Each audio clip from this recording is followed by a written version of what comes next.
What's up, beautiful family? Hope everyone is having a great Sunday. I just came up to start doing just a little bit of Christmas shopping. Not too much. I ain't getting too crazy with it, but I'm trying to be on top of things this year. Wanted to come on here and just chat with you guys for a minute. Hope everybody's having a great morning.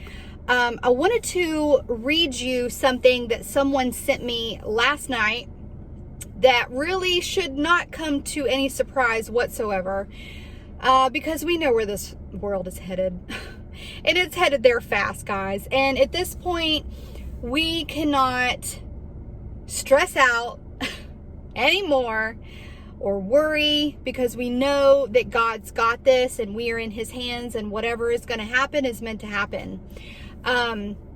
As far as this presidential election goes, this is where I'm at with it. This is my thoughts, okay? Could God move right now and completely change this outcome for Biden? Absolutely. Yes, he could. Do I think he's going to do that? I have no idea.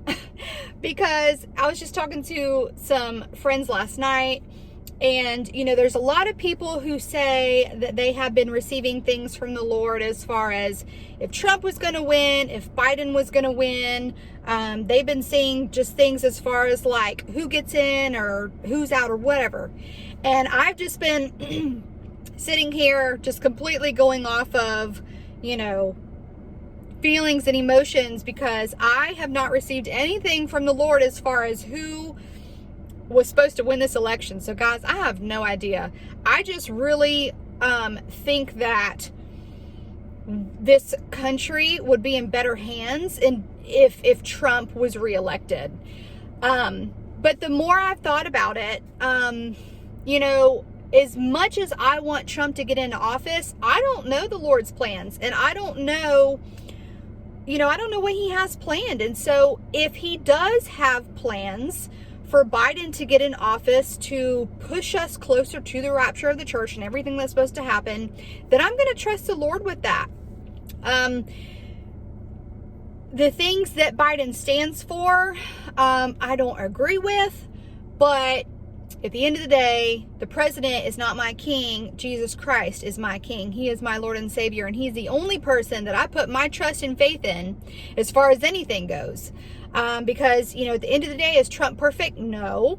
Is Biden perfect? No. Do I think Trump is better for this country? Yes, I do. But like I said, I don't know what the Lord has planned, but I trust his plans because he's my father, and he's literally the only saving grace. He's the only person that we can have hope in, because all of these things, this whole world is going to pass away. And the only way that we find eternal life is through Jesus Christ. So my trust is in him. Now, like I said, could this whole outcome change? I was thinking about so many different like situations in my head. Could he change the outcome to where everyone thinks that Biden has got it? He became president, like everybody thought that the projected winner was Biden and everything was hunky-dory. And could things change, and could the voters fraud and all that stuff be come to light, and it really actually go to court and something change? Yeah, that could happen, because Biden is not officially president until, January? So things could really change, and that right there could cause complete civil unrest. Could you imagine, all the Biden voters, which, guys, I'm not knocking anybody, okay? I'm not sitting here trying to down, Biden voters, okay? But could you imagine the civil unrest if everybody thought that, he was their president now, and then, psych, and then, Trump wins another 4 years? Could you imagine the civil unrest and the rioting and the protesting? Oh, my word. That would be crazy. But, and then it's even though I like Trump, even though I feel safer in his hands with this country more than Biden, a part of me truly believes that if Biden gets in, that's really going to push us closer to the rapture of the church and the 7 years of tribulation coming, which, no, I don't want to see anyone perish, but these things are coming and everybody is longing for the Lord's return. And, you know, part of me is like, all right, like, let's just let Biden in so that we can go we can be closer to going home, because I really just think that, you know, the things that Biden is going to do, like, I think he's going to let everybody, unfortunately, you know, the people who are not saved, who do not get raptured, I just think that he's going to hand these people over to whoever the Antichrist is. I don't trust him. I don't at all. And, you know, I've seen a lot of like public figures lately completely silent on, you know, their beliefs, and like, just being completely silent on like standing up for what they believe in.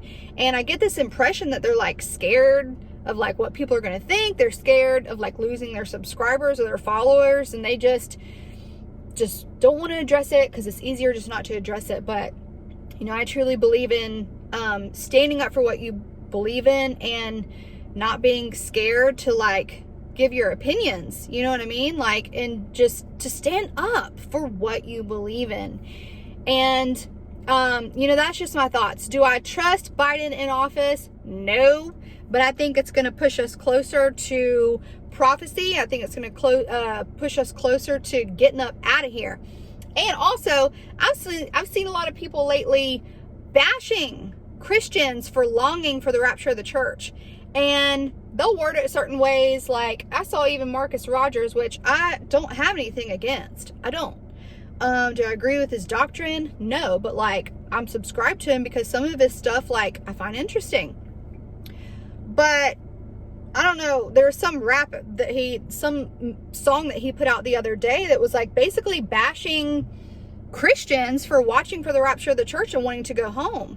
And I know that he like totally believes that there's like revival coming, and he was thinking there's going to be another 4 years of grace and stuff. And, but you know, people can like word it however they want. But if you're literally bashing Christians for longing for the rapture of the church, what you're literally saying in a sense is you're bashing us for being excited to see Jesus.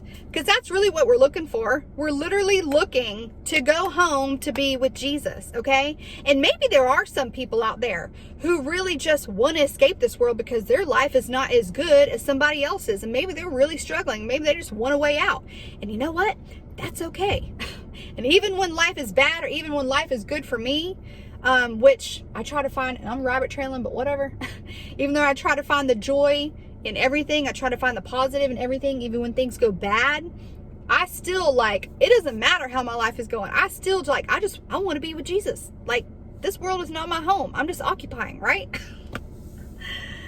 Anyways, yeah, I totally just went off on a rabbit trail, but that's kind of where I am. That's what I'm thinking with these elections. I'm literally just riding it out with Jesus.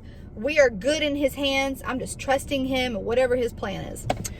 But I want to read you something really quick that I was sent last night as far as these vaccinations go, which definitely, like I said, comes at no surprise whatsoever because we know where this world is headed.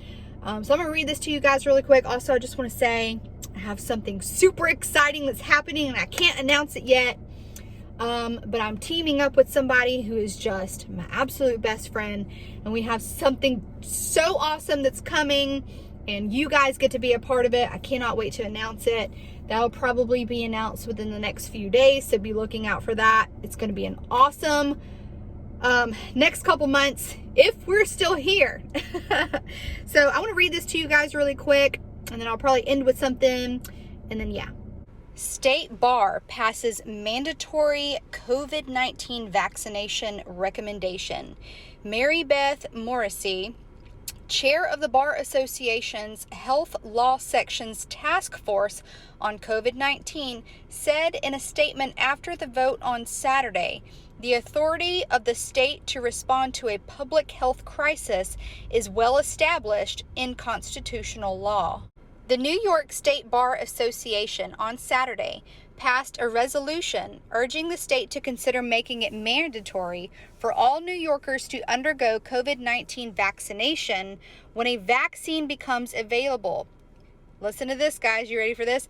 Even if people object to it for religious, philosophical, or personal reasons. So I know we've always talked about how we know that at some point these vaccinations are going to be mandatory, and we know what this vaccination is going to turn into, and we know that this vaccination is unlike any other vaccination that there's ever been. And by what I just read, okay, you can see what's about to happen. So there's no reason for any of this whatsoever to throw you into fear. If anything, this should make you lean on Jesus Christ even more. Just put your trust in him, rest in him. He tells us not to fear all throughout the Bible, a lot of times. He truly doesn't want us in fear, and if you belong to him, there's no reason to fear. All of this just goes to show the times that we are living in. Jesus has been showing this to us all the time, over and over, confirming it to us, that there's no reason to fear and that he is coming for us. So just be encouraged as you see all these things happen and all these talks, you know what I mean? It goes to show that it's truly almost time to go home. So I've seen a lot of, there's a lot of talk, a lot of speculation on what Biden is going to decide to do if he gets in office. People think that nationwide, worldwide, or nationwide mask mandatory, because I think that's what he's planning. First, he wants to mandate masks nationwide. Now I think I heard him say that he's going to make Dr. Fauci his best friend. He's going to hire him to be his right-hand man. Woo! Well, y'all saddle up, because it's about to get crazy. But you know what? As we see all these things happen, it just goes to show that Jesus is coming. So I love you all so much. I hope you guys have a great rest of your Sunday afternoon. I'm going to head home, and I'll chat with y'all later. See ya.